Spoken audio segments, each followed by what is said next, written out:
Ekuse dabuya ezilalini. Udabuya ezilalini. Hey, akungiqothi lapha. Ungiqothi. Sukemendweni. Xa uthe ngathi ubuye early nje. Talking about umendo. Talking about umendo. Ngicingise nyiwe. Yake ngihlela phezulu ebengitsukini bayekuse. Into lebenza abantu bafuna ukwenda kangaka. And indona abantu ebenza bangafuna ukwenda because abantu banenantsika ezi different. Abanye bayafuna ukwenda, abanye abafuna ukwenda. So ndiyazibuza ngaba into when uyazibona sethi ba sibe on a serious note because awubungendanga. Asithethe inyani bungendanga. Sithethe uba wena uyazibona wendile. And ke ngoku ndifuna ireason yoba why ungaziboni usenda yabo uboniswa ngumtshato uze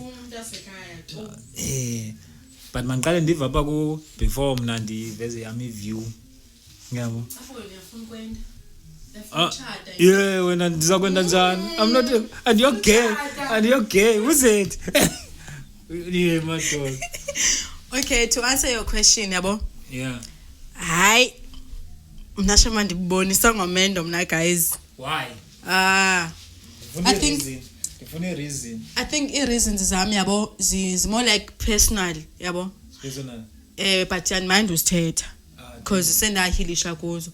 Ubona lanto yohlala nomakazi, ukuhlala nomakazi kakhulu, umakazi owendileyo. And then you get to see struggles go through zona. Yeah. Ukubona lanto ubuqonda hey into ekanjani andifuni experience lento.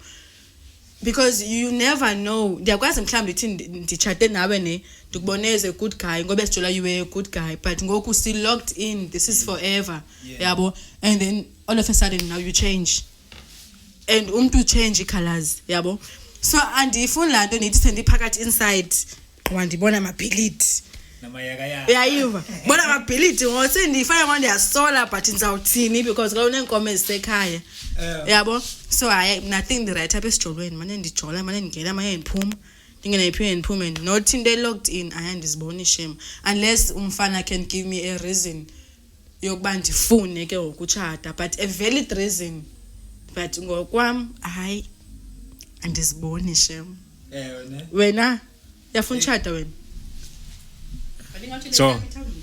so ngomela bendile type ethanda umtshato ngikudala ndishatile lokho bese kudala because sendi kwi late sendi kwi late 20s ngoku late 20s yeah ndiku late 20s ngoku so usithetha ngale way ba ubone kumakazi wakho yabo umntana naye dinaye bangapha abantu ababonileyo abanabantwana abastrugglishayo baninzi so when you want umntana njani kodwa uyayazi ba uba nomntana si struggle kona kuqala kwenzekile umakazi wakho naye umntana unaye so so khange ubone struggle uba umakazi wakho benomntana kela umntana kamakazi wami oqala ngomtshado wamfumana emtshadweni but then things changed sekukhona umntana bakhona abantu baziyo abanabantwana abangatshatanga ewe that's why supposed to akona ntsika kuba baby dad ufika strengthiso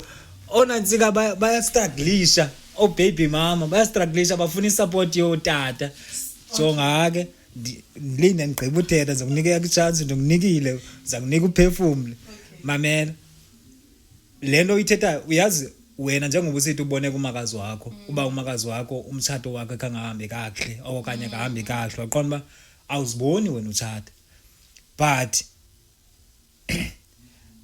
awuyazi ba wena uzofumana umuntu oright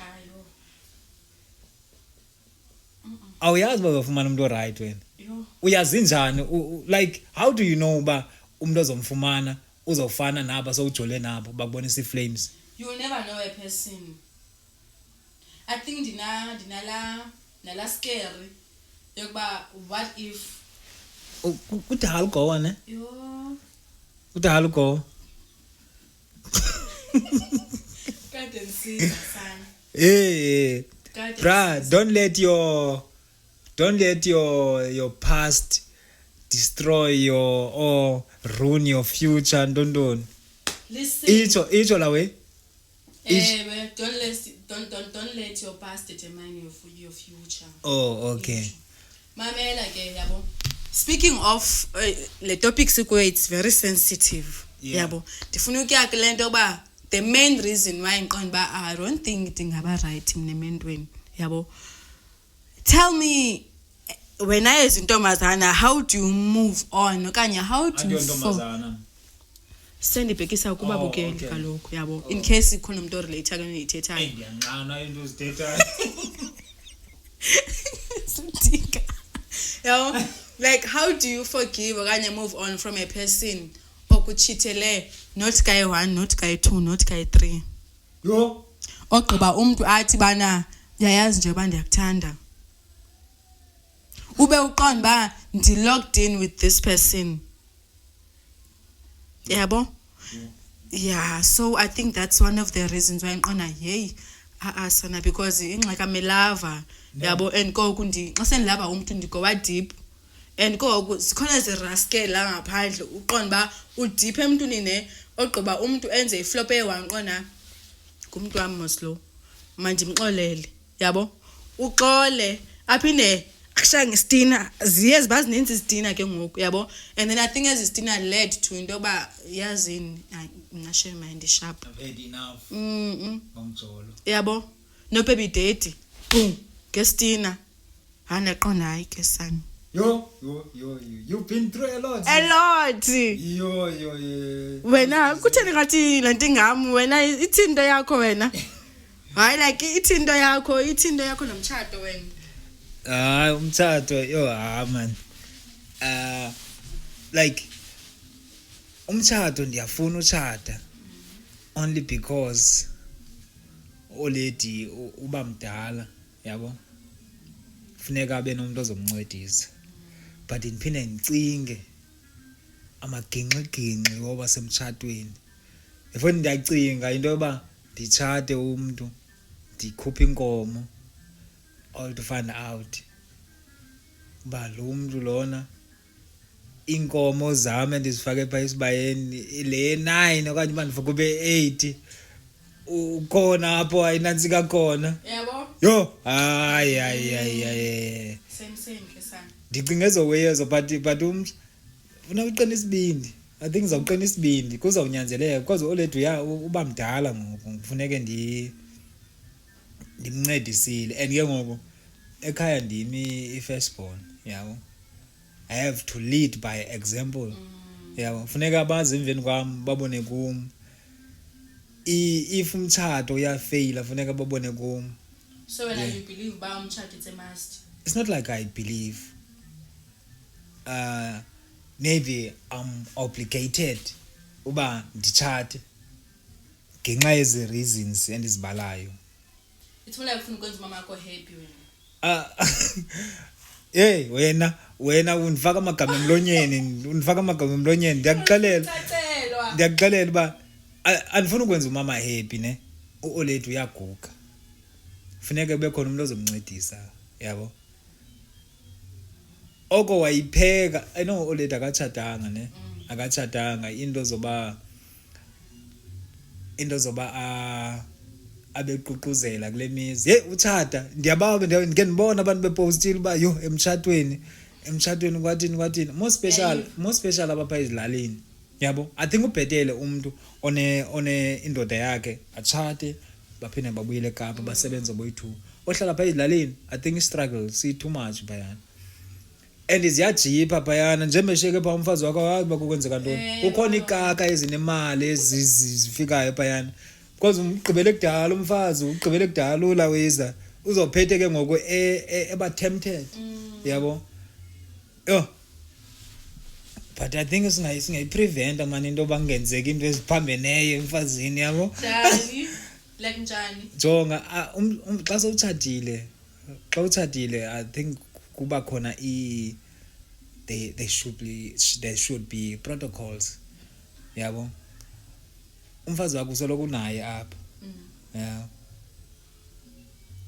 Funeke wenze and I believe uba funeka uthathe umuntu omthandayo ungatshati umuntu kuba ufuna ukwenza lonto leyo yabo. And ungazihoya into endizithethileyo uba uOledi uyaguga funeka benomuntu ungayivi ngohlobo loba la muntu ndifuna uba ndimtshate ngenxa yoba funeke kuzoncedisa uOleti bekuku yabo funeka ukuqala umthande yabo umthande umuntu and I think into yohlalisana kulapho umbona khona umuntu ba ngumuntu onjani yabo qala umbone mhlawumbe nihlalisana noba i2 years sosukohlalisana yeah yo udala umncane ngomjolo ne kuthena ukhuza sosukohlalisana yabo as much as ba ndikonqena uhlalisana ndikonqena because ndingumuntu othanda ispace sami yabo mina ndiyathanda like uhlala ndodwa ndizimamele ndicinga onothi bami so ngoku xa ndizoba nomuntu ozomane full time occupied yo bra ndicinga ezonto ezo yabo zezinye izinto endizicingayo ingaze mhlambi yabo since yabo since ndi-artist yabo ne-studio I think xa apho ndizoba nantsika khona ndikhupha khona stress bene-studio sami yabo secaleni ndibashiye kuloo ndlu yabo kule endlini yam ndibashiye behleli phayana xa ndifuna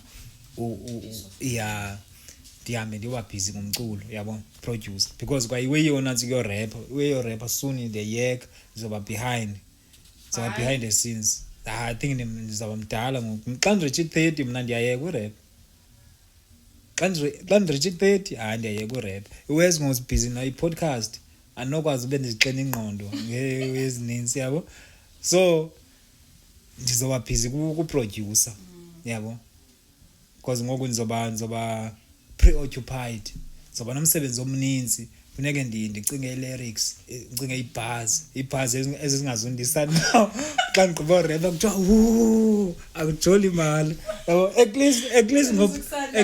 least ngoproducer I think ndifumana something but ekugqibeleni into yoba ndirephe indenze uba ndaziwa uba ndibe yiproducer because ukurepa ii-raps zam ziproducwe ndim yabo no nansi uedit iividiyo zam ndizi-edithele ngokwam so yonke laa way xa ivele ebantwini ivele lolwaa hlobo abantu bazoba interested uba ngubani ebesenziwe zam ndithi hayi besenziwa ndim yeah then ke ngoku yandi-introducer loo nto uba ndaziwe ngabantu uba ndikwayiproducer then ke ngoku abantu bafuna uproducwa ndim bakhupha imali yabo abayikhuphayo yabo senza idile endenza nabo idile so ispana kanjalo so I think ndi-happy ngoba iproducer yabo noba ndingaba na 60 ndiyiproducer but urapper xa ndithi 30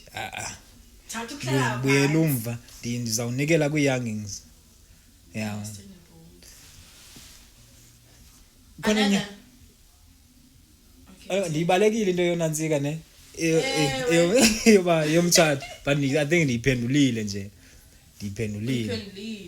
yeah guess for lebe ndithethe ngayo uba how do you forgive umuntu wakho ukuchitheleyo okanye how do you move on from into yokuba umuntu wakho ukuchithele banjani relationship ezomjito jonga mandithi uyabona la weyochithelo ihita hard ngelaa xesha sasanda ukwenzeka mamela yo hayi thina ingxaki thina sikwazi ukwamkela yo asikwazi ukwamkela nina ndiyana-understanda nina amantombazana yo ndiyaningqina in fact uba niyakwazi unyamezela because nina niyakwazi uchithelwa more than 8 times but still nihlale nalo mntu because niyabhelieve uba eventually uzawutshintsha then ibe sithi yabo thina singakwazi uba icherry siyitshithele kayi-10 but ibuyise once yo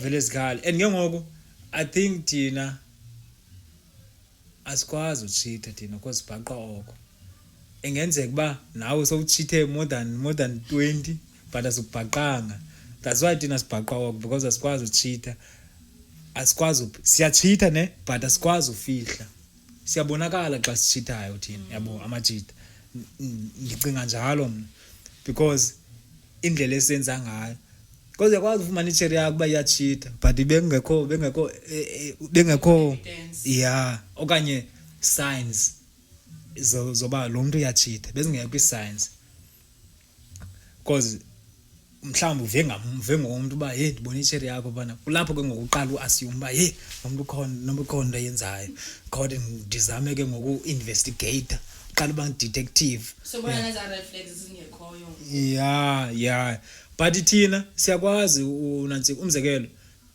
xa ufumana icherry entsha kunzima nothi good morning echerryni yakho because uphaphe nale intsha yabo so good morning babheka komnye umuntu asikwazi upretend ingase and ke ngoko xa ububhizi unibuza ngoba utheni ungathi good morning uyandika ndidikwa kwayilonto lapho siqala apho uxabana yabo siqala apho uxabana but xa ndidisappointwa ngilona sizobuya sendikuthanda kakhulu yabo wena xa uba yo utheni ubani wangathi ngoko hayi nomuntu wamse right disappointwe ngapha disappointed side chick yabo I think ifika phala into yobana hayi umuntu wami uzotshintsha because nina you guys cheat ogqiba udisappointwe ngapha ya buye sewunika ilove enjani benqona hey hayi kaloku sana umuntu wami ndinika lo wana kaloku yabo then kodwa thathe basiqona amasinameze noba uchithe kayi10 qona umuntu wami egqibele ndiyamazi uzotshintsha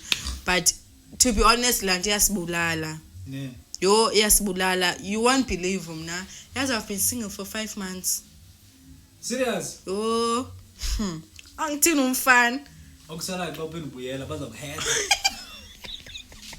ngcolela xa uphinde ubuyela bazakuheda noma ngabe basingle for 2 years babuyela bayakuheda yazi ungcolele wena ungcolele kanti yazi iyafana kuthi no ngabasingle for 10 years xa ubuya bazokuheda ngozobuya sone trust issues eziphambe yo kaloku ngizobe sendithethile namosi njani konje xa ndisiza ndine trust issues sendithethile kaloku ndazicenga ndahilisha ndamove on ndeqonda okay abantu abafani so why ke onzoba ne trust issues wena ufuna ubona ndi-happy it's not like andifuna ukubona uhappy but ndikuxelela inyani xa uphinda unantsika bazokuheda noba kangobe nazo i-trust issues ekugqibeleni kuthiwa uvela nto kuthiwa it will end in tears iqale nini laa nto hayi yena nyhani in tears kukhona okukhalayo ziyakhala yo akumnandi utshitele akumnandi andi-understand lawo uba yinto esuka phi that's why yazi enye into endiyicingayo talking about le way ye-cheating i-affecte kakhulu because ilide le ntweni yoba lawe ungafuna ukwamkela that's why ngoku kukhona i-GBV too much yabo because umuntu uzongafuna ukwamkela qonda uba kunoba lo muntu lona ndimbukele emove on rather lo muntu ndenze le way ndiyenzayo yabo andifuna ibiza ngegama yabo but izinto ezenzekayo rather ndimbulale yabo angabikho kunoba ndimbone eqhubeleka endishithela and ke ngoko do you think into yesigwebo sentambo yi-solution kubantu ababulalayo yabo after undiphendulile nam ndineyam into endizoyithetha yabo endizoyiveza uba i-right okanye ayikho right yeah for what good reason or reasons into yesigwebo sentambo because isigwebo sentambo sayekwa ngoku yabo and ke ngoku abantu bayakuba kusiya masibuye isigwebo sentambo yeah xa ubuleleyo okanye ureyphile uyahengwa phaa enantsikeni Yeah, so wena ucinga into right leyo kubantu ababulalayo nabantu abarapeayo yonke lawo. Yo, very sensitive ke sana. Very sensitive. But I think bana into right. Yabo. Reason is, let's say umntu ubulele umntu, yabo. So I don't see the reason why la mntu nezosheke phila meanwhile omnye umuntu engasaphini. Yabo. So it's best na vele ishayile khalixilongo nakuyi. Yabo. Same thing with the rape. You raped a person, la mntu uveka abhlungu lowa. Yabo. And trust me, izaba linxeba la forever. Even though move on from lona, but linxeba la forever. Yabo. So uyayichasa into yoba sibuye isigwebo sendawo. Nje. Masibuye. Noba wenze ntoni, hang, you go back to the sender, my dear. Okay. Jonga ke masikubuye isigwebo sentambo yabo. Once kwava umuntu wa-accuse masithi uya-accuse yabo ngobo raping. Because ngoku niyakwazi ninale tendency yotyhola abantu benganirapanga for ufulfilla izinto i-desires zenu. La mntu lowana akayenzanga laa nto uthu rapile. For instance lo mjito actayo andazi uba wenzeke ngo-2022 ndilibele igama lakhe. Itsheri yakhe ngona iconfessa ngokuba yayi-angry yabo ithi yayi-angry. Laa mjita lo waluza isipani ngenxa yoba u-accuswe nge-rape ngo-abuser yabo. Waluza isipani sakhe wathukwa kwi-internet because watrenda laa tsheri yabhusta phayana. So siyakulewe ke ngoku uyaku-accuser lo mntu uba undireyphile lo mntu uyabanjwa isigwebo sentambo. Lo mntu azoconfessa after sofile uba no bendifuna nje like akandireyphanga qha bendifuna benomsindo yabo bengacini straight bendifuna nje umvisa ubuhlungu like abe phayana. So kulona ntsika uthini kwimeko enjalo because baninzi abantu abasejele for izinto abangazenzanga. Yeah, you understand loo nto leyo? Yeah, but kule rape xa like umuntu athi gqithe ke sithi bana urechiwe abenzi aza test. Efonini ndiyakuxelela uba baninzi abantu abasejele bengareyphanga. Like aza test azenziwa? Hey wena uyadlala. Ziyenziwe i-test ne? Sometimes uyafaila umuntu mhlawumbe uyaye seyihlambile zingenzeki i-test. But xa u-accuse uba ureyphile uzozobanjwa. Yenza itshela uba lona undireyphile. Enye nenye ayinamsebenzi. As long as i-victim isiza phaa ngaphambili ba nantsi i-perpetrator mayibanjwe. Uyabanja uhlale phayana umuntu azovela sowuthothoze iminyaka okanye inyanga ejele. So uyayibona ke loo nto leyo. I think that's why isigwebo sentambo saye sarhoxiswa kancinci because abantu ababanjwayo ngoku babanjelwa into abangazenzanga. Umzekelo khona ingoma seke sayibhala enye ingoma yam noZilimbolo no-Anathi Swaphi ithetha ngezowe yabo. Ithetha ngecherry yabo. Mna kuyam ivesi ndithetha ngecherry yoba le cherry lena ndadibana naye ndiyoperforma yabo. Ndiyabona le cherry siyafunana nale cherry. Then saphetha ke ngosivaya soyi-2 sayenza loo nto salala ekuseni wafuna i-5K esithi ndimreyphile. Iba ndikhuphe le 5K ndizoyobanjwa. Yayibona ke ngolawe indlela abasipana ngayo abanye uba indlela abenza ngayo imali.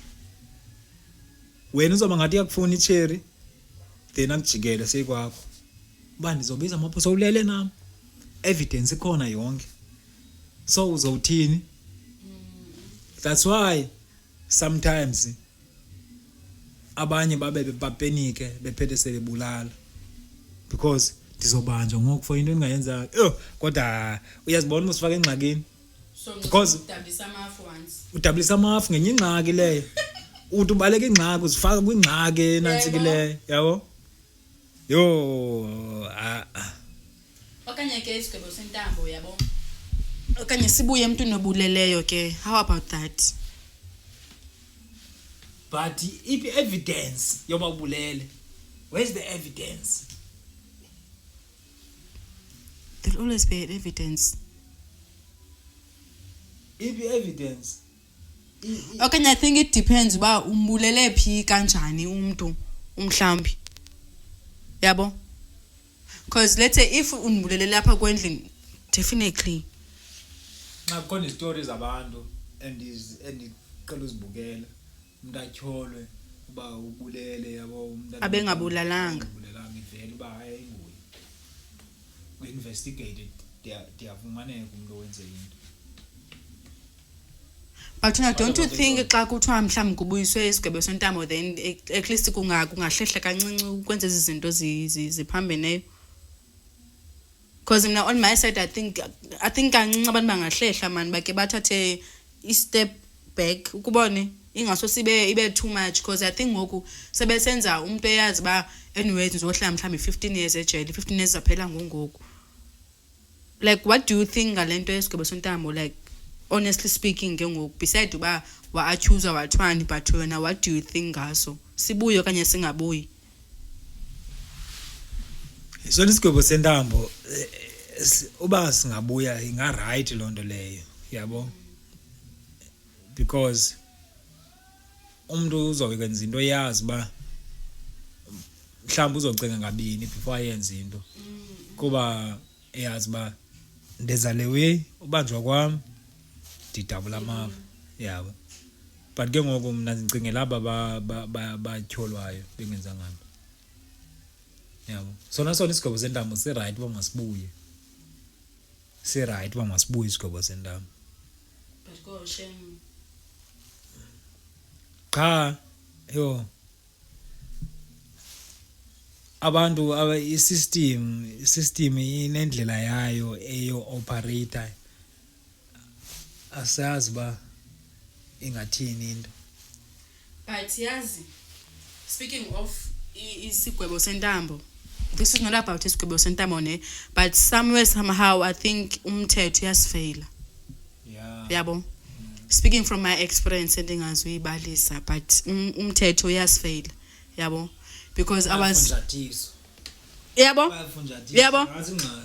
because I was once in a situation ingam nomfana still yabo umfana was totally wrong bona uqonda ba umuntu uwrong there's no reason angathi bana bendenza because of this and this and that kubona but i-magistrate managed uba i-motivate umfana not uba like to do better but wa-motivate umfana as if ndim lo that was wrong yabo but ke nama didn't have anything to say because mose court awukwazi veske u-adjuition nje out of the blue yabo and then that's where I realized uba yazi ntoni umthetho yasifela and then after a court date I did investigation yabo like i-police station ba how did they operate yabo all to find out i-police station didn't give umfana i-protection order that I opened. I even submitted i-documents police station but he never received them yabo and so then they failed to do their job yabo so somewhere somehow umthetho uyasifeyila shema ndifunje ungatsho thina we try by all means to eliminate ezi zinto ezenzekayo la ngaphandle but somewhere somehow if umthetho awukho semva kwethu okanye akho phambi kwethu there's nothing else we can do yabo because I was trying uba i-justice to be served but ke I failed and go I'm afraid because I don't have sisters ne but I have siblings esingamantombazana isikakhulu I'm afraid yabo namanye amantombazana ngaphandle la muntu uzofika mhlambe bengumuntu nice kubo yabo not knowing ba what is he capable of because umthetho kolo wasifeyila yabo so yeah and I have one thing for you Kesan. What is that? One thing for you very trick one so ndifuna ukubuza ne into yami ithi kanje you see me once in June you see me twice in November what am I? Yeah You see me once in June, You see me once in June, you see me twice in November. What am I? Yo. November. Kwenzeka ntoni ngoNovember? Intoni special ngoNovember, intoni special ngoJune. Go to you, Kesan. You caught me off guard. Yes. Yo. Do you don't? I have no idea. Depend ukudula ngesibini. Yeah. Depend ukudula ngesibini. Hayi ngathi ulwile ngoku. Kongiqalele intoni? Ndiyaphindisa kumele ndibuza i-CEO ka Facebook. Yakhumona? Yaphindisa. So it's I'm a letter E. U-E kuJune uyi-1. U-E uNovember bayi-2. Yo, benza njani malona? I'm a letter E. I'm a letter E. Eyesibini ko yokugqibela ithi bana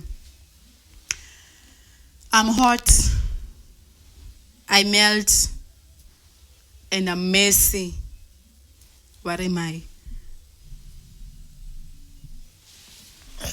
I hot, I melt, and I'm what? I'm messy. What am I? Yo. Hello langa. Langa la nyibilika. Yo.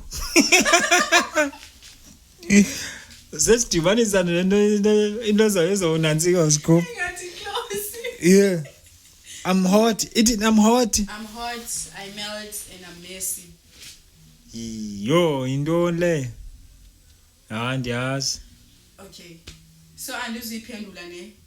We give it to ababukeli bethu bayibhale phansi comment section babacinge noba yintoni. Yo. Yabo? And then listen bone comments zabo then I will come and tell bantu yintoni. Yeah, before silibale, kanene siya host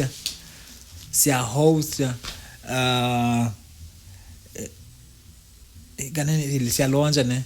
Launch Comfort Zone for the first time. For the first time. Yo, like I'm so excited. I'm overwhelmed with joy. Yeah. Ngathi ndiyazibhodisa ngizanjani nozazi xa ndithatha ama chance ndiyazixhaphaza ezizazi ndiyaxhaphaza yakuse nge-29 ka-August siya hosta sine event yo like ndingathanda uba nesisupport man. So uyayazi uba u-eda inje yi-R10 kulaa mali yakho ubuzothenga ngayo iblack nje thina ubuzothenga 4 uyayazi at least akho nto izonantsika even if awuzuya ku-event nje usupporta thina yabo ufake nje la tikiti yabo utasha phaa utasha u-Anathi Ncwadi okanye utasha u-Eagle Eye NTR kuFacebook yabo okanye uslide apha kwilaweza ye-Comfort Zone ku-page yabo upurchase itikiti lakho